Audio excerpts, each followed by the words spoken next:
Before we start this video, y'all, make sure you guys go check out HP Hibachi. This is where we got the food from, y'all. It was bussin', as y'all see. Shit was slapping. So make sure y'all go follow him. Instagram is below. Check it out.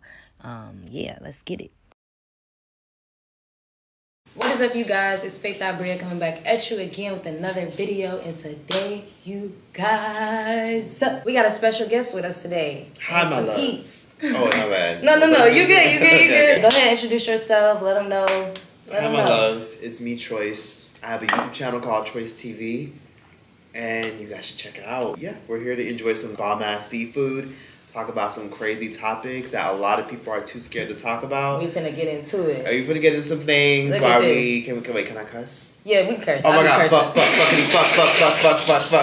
Okay, because sometimes I'll be nervous and people be like, no cussing. But yeah, we got shrimp, we got egg. Let me show y'all the brand too. This is HP Hibachi Cajun Seafood, y'all. And we about to try right now, test it out. But I kind of, when I got it, the juice kind of got on my finger. Ooh. And I kind of, you know, so I already kind of tasted. You cheated, okay. I taste a little of the juice. Okay, so we gonna. Let's get it. Which one you gonna try first? I'm gonna demolish this because I'm starving. I haven't eaten all day. I've been fasting, intermittent fasting, or sometimes I do dry fasting where I just don't eat shit for like sometimes 2 days, but just drink water. It's good for keeping the weight down, detoxing yourself, and you know you can sometimes starve a lot of the bad cells in your body. So it just gives you a good like little rejuvenation. My mom does it a lot. Like she be doing like liquid. 7 days, smoothies, juice, water. But I used to do it a lot when I was younger. I used to fast. The longest I did was like a day with nothing, but I did like a month of no meat before. And it was pretty good. I did no meat for like a good 2 weeks. Potatoes are real good, seasoned nice and right. I didn't even put the lemon though. This butter is really pretty. I didn't put the butter. I like to, he put hot sauce, because they be forgetting that some people like hot sauce. You trying to get the Tibet. Look, I tried to give him red hot, y'all. He said, he looked at me like, oh, no, it's okay. It's okay. It's okay. It's okay. It's okay. Red hot, the best hot sauce. I ain't trying to talk. Let's get into it. So, we both are from different states. We live in LA, obviously. The LA. In the LA with it, but we I wouldn't even say foreigners. We just not you know, natives to the land. We're transplants. We transplant. I wanted to talk about the transition from being from a different state and coming to LA. Because some people see it, they see it all the time, but how is it really for real? Like, let's be real. Yeah, oh yeah, it got noodles. It got hibachi noodles. Yes. No, they're Hispanic. Yes. You don't say. And the lobster juicy. And then not see that coming. Oh yeah, they are like sweet. Yeah. If I had to describe them, they're like a sweet, chow mein type. Yeah. Are y'all mixed with Asian? They got some in their blood. I love that. But no, the transition, being from a different state and coming to LA, like the truth behind it. You want to start with me on me style? You can start off how you've been transitioning, how you like really transitioned to the hustle and bustle of this city compared to Chicago. Yeah. How's LA, the transition? Because you've been here for a fucking while. I've been here since 2019. I would say when I first came out here, I mean, my mom was really like, you know, I was fresh out of high school, so she was like helping me with, you know, just a lot of stuff. You're blessed that you had a support system. I did have a support system, and she's still supportive. Like, if I need her, she's always there. I love you, mama. P.O. hold it down. She be holding it down when I need my mama. Shout out to the OGs out there. I was telling her how blessed she is, because some chicks that I know, you know, they moms be jealous of them. They moms be fucking the same man as them. It's always about one-upping. You tell your mom, oh, look at my credit. Look what I got. Or look what I did. Their mom was like, oh, that's not even that good. Or, yeah, it just be that cattiness, that female competitiveness. It's even like that with boys too and their dad sometimes. I know a dude who said that his dad be always trying to one-up him. So he got one car, right? A really, really nice, cool car. His dad ended up getting the same exact car, but a more recent year.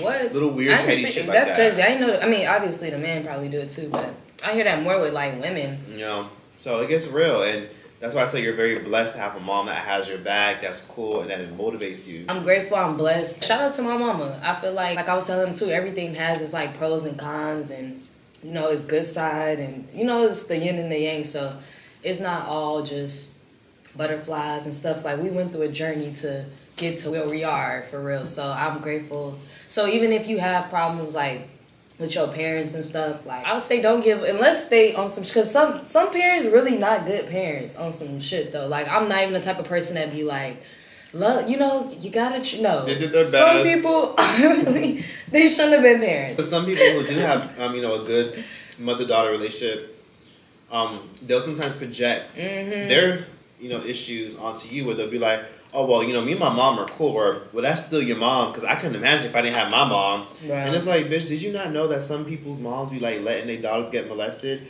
Y'all didn't watch Precious? Little weird shit like that? So sometimes people will try to be, like, comparing their moms, like, well, me and my mom are this, or, oh, well, that's still family, though, because when you don't got no one else, who else you gonna have? And it's like, bitch. I wouldn't want to live nowhere else but LA right now. Yeah. But obviously I want to, like, live somewhere else. But, like, right now, as far as my age, I feel like it's the place to be. But everything ain't... It's not for everybody. I've seen people who be here for a couple months and go. Or a year and go. Because they can't... And sometimes people get too caught up in one side and having too much fun. You don't be responsible, or you being too... And you not even living your life. Yeah. Every weekend. Not worried about your problems. Not focusing on work. Before you know it, your funds get a little bit low. You don't got a support system, so then you got to run back to fucking, like, butt-fuck nowhere in Ohio. We got to run back to, like, your random city that, like, no one has ever heard of, because it was cheaper there, but it's expensive out here. It's not for everybody, you know. I've been here for, like, it's about to be 4 years in a couple months. And even though, like, I'm able to take care of myself, I've had my moments where I'm like, ooh, okay, you know what? Maybe I can't do what I did before. Where I grew up, I'm from Miami, Florida, for those who don't know. And in Miami, it's really expensive, but it's not as bad as California, but it's expensive. Really? Miami is, like, I'll say about the same, but a little bit cheaper. Miami, we're cheaper than Chicago. No. No, matter of fact, no. Take that. I forgot. I haven't been there in years. Hell now that I think about it, okay, you know what? Miami's more Chicago. expensive. Miami's more expensive. I'll be honest. Miami is ridiculous. I think it's because it's very, like, I mean, Chicago is... It's cold as fuck. Nobody trying to move there in a heartbeat like they are. Miami's a little bit more flashy, if you know what I'm saying. Like, Chicago, it has this, but I feel like in Miami, everybody just on the boats, stay on the, you know, they just doing shit. So I feel like out there it's more like you got, same thing with LA too, but I feel like Miami is maybe a little bit more. So Miami is real expensive. But then when you come to a place like California and LA, it attracts people from all over the world. So you deal with different types of personality, and you deal with a lot of problems. Like, yes, there's sunshine, yes, there's opportunity, but there's a lot of problems that comes with living in a place like this. It's expensive, it's crazy people everywhere, and it can suck the life out of you because you've been here for years and you've seen people come and go. You'll go right back, you'll crawl right back under your rock like Patrick Starr when you see how crazy it gets out here. You gotta be passionate about something or keep a good community around you, because it's easy to get lost in LA. No cap. That's what a lot of people, or anywhere, like, in your youth, you gotta protect your energy, and you also gotta, like, be around the right people and know when it's time to go back and take a visit. Like, all right, if, you know, let me go back to the crib. Like, when I'm out here too long and I feel a little like, I'm like, all right, I gotta go back, get my Chicago, because don't forget where you from. Essentially what I'm gonna say is this: if you're gonna come to a city where there's hustle and bustle, be ready to work. Because the sacrifice is, yeah, you lose your hometown, all well, you don't care because you want more opportunities, but you got to sacrifice a lot coming here too. You got to be willing to adapt, because when you live in a city like New York City, Atlanta, or LA, or Houston, any major big city, you got to understand that you got to adjust to the people and adjust to the times. Yeah, the influencer game, like the change from pre-COVID, because before COVID, I feel like things were a little bit different. What do you think? Because you've been in it for a minute, so... You kind of got to see because you started, what year did you start? 2015. You started 2015, right? So you started before. 9 years ago. Oh, you finna hit your 10th year. What you gonna do? You gotta do a celebration. That wouldn't be a bad idea. We gotta celebrate. Next summer I'll do something, because that's when the 10-year anniversary will be. The influencer game, if you're not getting into it now, you're almost too late. So you better get into it now. If you want to make content and, like, monetize your content, get into it now. If you want to promote your art or, like, make some good money on the internet, get into it now, because in the next 10 years, I don't know how it's going to look, because sponsorships are drying up. The money isn't moneying anymore. Things are different, especially during COVID, and that led to all the brand deals drying up, where now their budgets are smaller, and now that's why you got celebrities trying to make podcasts are trying to do unboxing videos now. Because the same sponsorships, me, you, or like Nisha from down the block with a guy, you're competing with like Cardi B for it. Get into it now. Because soon, when the years go by, you're going to wish you got into it sooner. It's not going to be easy to get into it. Because everybody thinks they can blow up off of TikTok, or they're waiting for the next app to come out. It's not coming out. People are invested into individuals. So when you and anyone watching this tries to build a brand on the internet, let people pour and invest into you as a person, and they'll follow you everywhere. The stir fry was amazing. I pretty much demolished it, and yeah, this is pretty much a wrap. What's the best country that you've been to? You have your passport, right? You've been overseas? I would be, I remember you telling me all about Aruba. Listen. Aruba, beautiful. Aruba is beautiful. A country that I love is probably Brazil. Okay. Like, I'm talking about, like, because the cost of living is so low, because their healthcare system is so fucking great, because their schools are great. Everybody is just focused on just living their life, and like, you have time to literally party and have fun in Brazil. Like, everybody just not glued to work. There's some people who literally work from like sun up to like 5 p.m. and then they have enough energy by like 9 or 10 p.m. to go out the same day. Because work doesn't just siphon and suck the hell out of you. You know, because the cost of living is reasonable and you get all these amazing perks. So I would say Brazil is lit. And then also, I've been to Saudi Arabia. Oh, wow. That's the Middle East. Yeah, I'm like, how's the Middle East? Oh my God, some of the finest people you'll ever see in your life are in the Middle East. Middle East. And it's so diverse. There's so many black people in the Middle East. Like, they weren't lying when they said Jesus might have been black. Bro, Jesus was definitely black. They said East. He had wool hair. The Middle East, yes. The Middle East. Let me tell you, the Middle East is one of the best places you will ever go to in terms of, like, opportunities, tax benefits. You need to go to the Middle East. Like, Dubai is cool, whatever, but it's, like, hype and expensive. But Saudi Arabia, Oman, other places like, I don't know if I can say it anymore. You're for real? We're going to say the I. The I. But I would highly recommend y'all go to the Middle East. And let me ask you, you have been to places I haven't been. What's like your top 2 places? Because mine is Brazil and Saudi Arabia. Mine's Aruba, number 1. And then I would say the Bahamas was really nice. Yeah, have you been to the Bahamas? No. That's, okay, yeah. I would say Jamaica is number 3, I would say. But I would say Aruba and Bahamas. Aruba because the water out there is so beautiful, like, and there's so many different just places you can go. There's different sand, and then the people out there, they don't really speak English out there. It was a lot of like Spanish speaking people out there.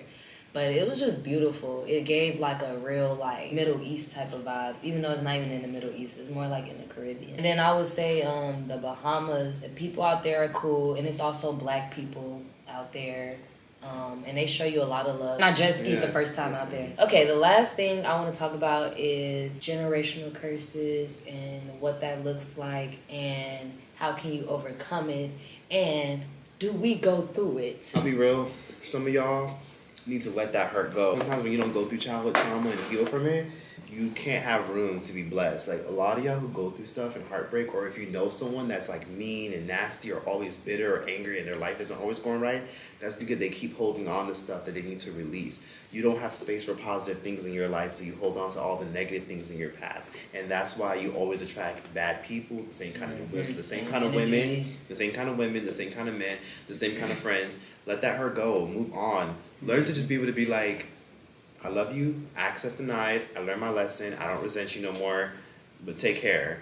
Don't, just let it go, okay? You know you're over something when you can tell the story without getting angry all over again. Like you said too, a lot of people do hold on to childhood trauma, and a lot of things we can look at and it's like you never been through it, so you don't know how traumatizing that is for a person. So it just starts from within. Like, we can kind of go to outside sources. You can go to therapy, you can read a book, you can do all of this. Really going deep with yourself, you're not really gonna heal. Generational curses, break them bitches, cut them, cut them, cut them. You gotta face it one day, because if you think, you could repress and hide your problem with drugs, alcohol, and people, it's not going away. You're just bearing it, and then it's gonna float to the top. I feel like this year I really started to like look at myself and be like, all right, Faith, you gotta change your ways with certain things if you wanna grow. Troy's then pulled up. We did our big one. Shout out to you. Follow my social you got coming medias. out or socials, yeah. TROYCETV. That is the end of this video, you guys. Thanks for watching. Be sure to like, share, and subscribe. Catch you guys in the next video.